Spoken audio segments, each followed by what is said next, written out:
എല്ലാവർക്കും നമ്മുടെ വീഡിയോയിലേക്ക് സ്വാഗതം.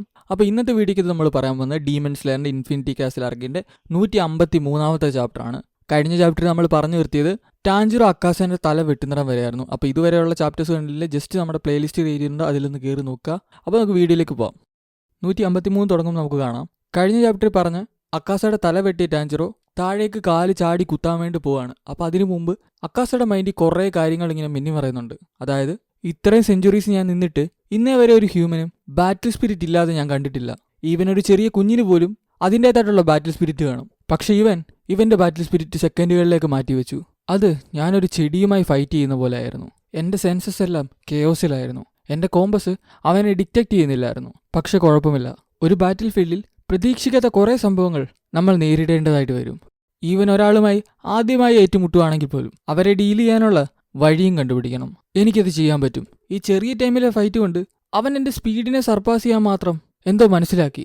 വർഷങ്ങളോളം നീണ്ടു നിന്നിരുന്ന മാർഷൽ ആർട്സ് അവൻ കീഴ്പ്പെടുത്തി. അവൻ്റെ കണ്ണുകളിൽ പകയോ ദേഷ്യമോ ഒന്നുമില്ല, മർഡർ ചെയ്യാനുള്ള ഇൻറ്റൻറ്റുമില്ല. അക്കാസ ഇങ്ങനെയൊക്കെ തൻ്റെ മൈൻഡിൽ ചിന്തിച്ചുകൊണ്ട് തൻ്റെ തല റീജോയിൻ ചെയ്യാൻ അവിടെ ശ്രമിക്കുകയാണ്.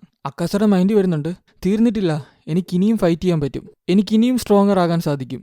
ടാഞ്ചിറോ അവിടെ അലച്ചുകൊണ്ട് പറയുന്നുണ്ട്. അവൻ്റെ തല അവൻ തിരിച്ചു വെക്കാൻ നോക്കുന്നുണ്ട്. ഉടനെ തന്നെ ഗീവിൻ്റെ വാള് അക്കാസയുടെ തല തുളച്ചുകൊണ്ട് അത് താഴേക്ക് വീഴ്ത്തുകയാണ്. അക്കാസ അത് റിയലൈസ് ചെയ്യുന്നുണ്ട്, ഇതിവിടെ വെച്ച് എൻഡ് ചെയ്യാൻ പറ്റില്ല, എനിക്ക് സ്ട്രോങ്ങർ ആകണം, എനിക്ക് എല്ലാവരേക്കാളും സ്ട്രോങ്ങർ ആകണം, ഈവൻ സ്ട്രോങ്ങർ. അതിനുശേഷം അക്കാസയുടെ തല നിലത്ത് വീണ് ഡിസപ്പിയർ ആകാൻ പോകുന്ന നമുക്ക് കാണാം. ടാഞ്ചിറോ റിയലൈസ് ചെയ്യുന്നുണ്ട്, അവൻ്റെ തല ഡിസപ്പിയർ ആകുന്നുണ്ട്. നമ്മൾ ജയിച്ചു. എൻ്റെ കണ്ണുകളെല്ലാം വേദനിക്കുന്നുണ്ട്. എൻ്റെ ബോഡി ഇപ്പം ലിമിറ്റ് ക്രോസ് ചെയ്തിരിക്കുന്നു. അവൻ്റെ തല പോയിട്ടും അവൻ്റെ ബോഡിക്കൊന്നും പറ്റിയിട്ടില്ല. ഗീവ് ഞെട്ടലോടെ അത് നോക്കിക്കാണുന്നുണ്ട്. നോ, അങ്ങനെ നടക്കാൻ ഒരു വഴിയില്ല, അങ്ങനെ നടക്കാൻ ഒരു വഴിയില്ല. അക്കാസ ഉടനെ തന്നെ തൻ്റെ കാലുകൾ ഉറപ്പിച്ച് തൻ്റെ ബ്ലഡ് ഡീമനായിട്ട് അവിടെ യൂസ് ആക്കുകയാണ്. ഉടനെ തന്നെ ഗീവും ടാഞ്ചിറോ അവിടെ ഷോക്കാന്ന് നമുക്ക് കാണാം. അക്കാസ ടാഞ്ചിറോനെ അറ്റാക്ക് ചെയ്യുമ്പോൾ ടാഞ്ചിറോ അവിടെ നിന്ന് ഡോഡ്ജ് ചെയ്ത് മാറുന്നുണ്ട്. ടാഞ്ചിറോ റിയലൈസ് ചെയ്യുന്നുണ്ട്, ഇത് മൂവ് ആവുന്നുണ്ടല്ലോ, ബോഡിക്കൊന്നും പറ്റിയിട്ടുമില്ല. അവൻ്റെ കഴുത്ത് കട്ട് ചെയ്ത ഭാഗം ഇപ്പൊ സീലായിട്ടുണ്ട്. അക്കാസ ഉടനെ തന്നെ തൻ്റെ കാലുകൾ പുറകെ കൂടെ വീശിയിട്ട് ടാഞ്ചിറോനെ ഒരു 1.5 ചവിട്ടി ഔട്ടുന്നുണ്ട്. ആ ചവിട്ട് കിട്ടിയ പാടെ ടാഞ്ചിറോ ഒരു വാളിൽ പോയിട്ട് അവിടെ ക്രാഷായിട്ട് നിൽക്കുന്നുണ്ട്. അവിടെ സ്റ്റക്കായി നിൽക്കുമ്പോൾ ടാഞ്ചിറോ ചിന്തിക്കുന്നുണ്ട്, അവൻ്റെ തല കട്ട് ചെയ്തിട്ടും അവൻ ഇതുവരെ ഒന്നും പറ്റിയിട്ടില്ല, അതെന്താണ് അങ്ങനെ, എന്താണ് ഈ കണ്ടീഷൻ? അക്കാസ എന്തൊക്കെയോ ചേഞ്ച് ചെയ്യാൻ ശ്രമിക്കുന്നുണ്ട്. അവൻ എന്തോ ആയി മാറാൻ ശ്രമിക്കുകയാണ്. അവനവൻ്റെ തല ഒരു വീക്ക് പോയിന്റ് അല്ലാത്ത പോലെ മാറ്റുകയാണ്. അത് മൂസാനെ പോലെ. ഈ ഫൈറ്റ് ഇതുവരെ കഴിഞ്ഞിട്ടില്ല, എനിക്ക് ഇനിയും ഫൈറ്റ് ചെയ്യാൻ പറ്റും. ടാഞ്ചിറോന്റെ മൈൻഡിൽ ഇങ്ങനെ വരുന്നുണ്ട്. ഗിയോയുടെ ടാഞ്ചിറോ എന്ന് പറഞ്ഞ് അലയ്ക്കുന്നുണ്ട്. അവനവിടെ നല്ലപോലെ ഡാമേജ് കിട്ടിയിട്ടുണ്ട്. അവൻ്റെ ലിമിറ്റ് ക്രോസ് ചെയ്തിട്ടുണ്ട്. വീണ്ടും അക്കാസ അവിടെ ടാഞ്ചിറോനെ അറ്റാക്ക് ചെയ്യാൻ വേണ്ടി വരികയാണ്. ഗിയോ ഉടനെ തന്നെ വാട്ടർ ബ്രീത്തിന്റെ ഫോഴ്സ് ഫോം ഉപയോഗിച്ച് അക്കാസനെ അവിടെ ബ്ലോക്ക് ചെയ്യാണ്. ആ ബ്ലോക്കിൽ അക്കാസ കേട്ടൊരു 1.5 വെട്ടുകൊടുക്കാൻ ഗിയുവിന് സാധിക്കുന്നുണ്ട്. പക്ഷെ എന്നിരുന്നാലും അക്കാസ അത് റീജോയിൻ ചെയ്യാണ് അവിടെ ചെയ്യുന്നത്. ഈ സ്പീഡിലും അവൻ റീജനറേറ്റ് ചെയ്യുന്നുണ്ടല്ലോ. ഗിയുവിന്റെ മൈൻഡിൽ കൂടെ ഈ ചിന്തകൾ ഇങ്ങനെ ഓടുന്നുണ്ട്. തല പോയിട്ടും ഗിയു അക്കാസും തമ്മിലുള്ള ഫൈറ്റ് വീണ്ടും അവിടെ തുടരുകയാണ്.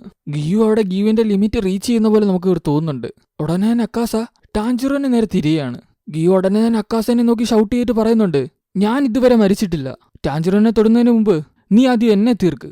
അവൻ ശബ്ദമുയർത്തി അക്കാസനെ നേരെ തിരിഞ്ഞു. അക്കാസയുടെ ഉള്ളിൽ കൂടെ എന്തോ വിയേഡായിട്ട് കുറേ കാര്യങ്ങൾ ഇങ്ങനെ പാസ് ചെയ്യുന്നുണ്ട്. ഒരിക്കലും തകർക്കാനാകാത്ത ഒരു സ്പിരിറ്റ്, ആരുടെ മുന്നിലും തലകുനിക്കാത്ത, എന്ത് ഒബ്സ്റ്റക്കിൾ മുന്നിൽ വന്നാലും അതിനെല്ലാം തരണം ചെയ്യുന്ന ആളുകൾ. നമ്മൾ സാമുറായിസുമല്ല, നമുക്ക് കട്ടാനകളുമില്ല, നമ്മുടെ വാള് നമ്മുടെ ഹൃദയത്തിലാണ്. നമ്മൾ യൂസ് ചെയ്യുന്നത് നമ്മളുടെ ഫിസ്റ്റാണ്. അതിനെ ഒന്നും വകവെക്കാതെ അക്കാസ വീണ്ടും ഗീവായിട്ട് അവിടെ ഫൈറ്റ് എടുക്കാൻ പോവാണ്. അങ്ങനെ ഫൈറ്റ് എടുക്കാൻ പോകുന്ന അക്കാസനെ പിന്നിൽ നിന്നൊരു കൈ വന്നിട്ട് ഗ്രാബ് ചെയ്യാണ്. അത് വേറെ ആരുമല്ല, അക്കാസന്റെ ലൈഫിൽ നല്ലപോലെ ഇൻഫ്ലുവൻസ് ചെയ്തിട്ടൊരു പെണ്ണാണ്. അവൾ കരഞ്ഞുകൊണ്ട് അക്കാസന്റെ ഒക്കെ പറയാണ്, മതി ഹക്കൂച്ചി, ഇതിവിടെ വെച്ച് നിർത്തിയേക്ക്, വെറുതെ ഫൈറ്റിനൊന്നും പോകണ്ടെന്ന്. ഇവിടെ വെച്ചാണ് നമ്മുടെ 153ാമത്തെ ചാപ്റ്റർ എൻഡ് ആകുന്നത്. ബാക്കിയുള്ള ചാപ്റ്റർ ഉടനെ വരുന്നതായിരിക്കും. ഇപ്പോൾ വീഡിയോ ഇഷ്ടപ്പെട്ട ലൈക്ക് ചെയ്യുക, സപ്പോർട്ട് ചെയ്യുക. പുതിയൊരു വീഡിയോ ആയിട്ട് കാണുന്നവരെ ബൈ.